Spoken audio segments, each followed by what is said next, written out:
Козак ирекле батыр сугышчы дигәнне аңлата. Гаиләдә малай туып 3 яшенә җиткәч, аны атта йөргә өйрәткәннәр. 7 яшьтә әтисе үзе белән сугышка да алган хәтта. Бу тарих. Хәзерге козакларның хәрәкәте элеккедән бераз аерылса да, аларның максаты бер – тәртип саклау. Здесь до революции было Оренбургское казачье войско на нашей... Революциягә кадәр биредә Оренбург козаклары гаскәре яшәгән. Алар Бөгелмә төрмәсен, Болгар, Яңа Чишмә биләмәләрен саклаганнар. Нурлатта козаклар оешмасы 2010 елда барлыкка килде. Ул рәсми рәвештә теркәлгән. Бүгенге көндә Россиядә 7 миллионлап козак яши. Нурлат козаклар оешмасында 30-га якын кеше исәпләнә. Холаклар дуслыгы йортында узган очрашуда укучылар әлеге үзенчәлекле катлам белән танышты. Сорау-җавап формасында барган җанлы әңгәмәдән соң Нияз Вәлиуллин үзе дә козаклар сафына керергә теләге барлыгын белдерде. Мин Нурлатта казаклар хәрәкәтен белмәйдем. Бүгенге көнгә кадәр минем үземә бик ошады бу. Чөнки минем үземнең казак буласым килә. Аның өчен миңа заявление язарга кирәк и удостоверение алып 18 яшькә кадәр мин казачоныкна булам. 18 тулгач полноценный казак буласым килә.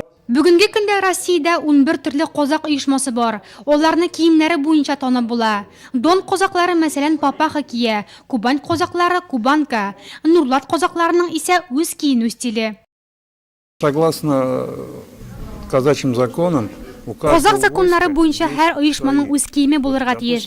Мәсәлән, без Идел буе козаклары кара зәңгәр төстәге мундир кия, Оренбург козаклары исә кара яшел төстәгене. Кительнең фуражкаларның формасы бер төрле, бары төсләре генә башка.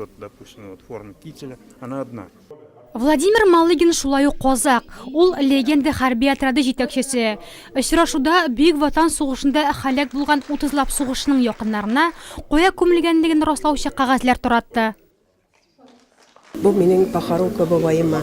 Быел җәйкәлек кайтканым әнин кырына. Әним әйтә, менә шундый вакыйгалар бар бит, менә шушлай була бит дип. Менә кешеләрне табалар дип. И кызым. Тапсалар бик әйбәт булыр бит ул диде. Исмасам стенага илеп куярга ярты фотографиясы да юк бит ди. Җикмеш эчендә тауып биргән зурак. Чарада катнашучылар сугыш кырында һәлак булганнарны 1 минутлык тынлык белән искә алдылар.